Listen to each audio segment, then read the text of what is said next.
துரை செந்தில்குமார் இயக்கத்தில் சூரி நடிக்கும் படத்திற்கு கருடன் என பெயரிடப்பட்டுள்ளது. துரை செந்தில்குமார் இயக்கத்தில் சூரி நடிக்கும் படத்திற்கு கருடன் என பெயரிடப்பட்டுள்ளது. சசிகுமார், உன்னிமுகுந்தன் முக்கிய பாத்திரங்களில் நடித்துள்ளனர். தமிழ் சினிமாவின் முன்னணி நகைச்சுவை நடிகர்களில் ஒருவராக நடித்து வந்த சூரியை வெற்றிமாறன் விடுதலை திரைப்படத்தின் மூலம் கதாநாயகனாக ஆக்கினார்.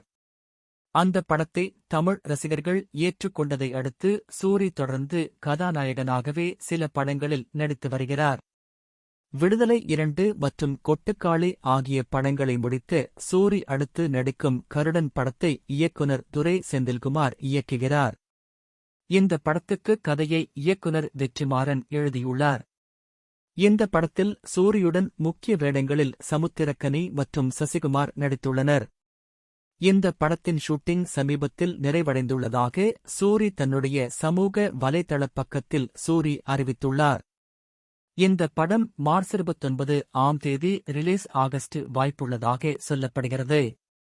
இந்நிலையில் இப்படத்தின் டைட்டில் கிளிம்ஸ் வீடியோவை நடிகர் விஜய் சேதுபதி வெளியிட்டுள்ளார்.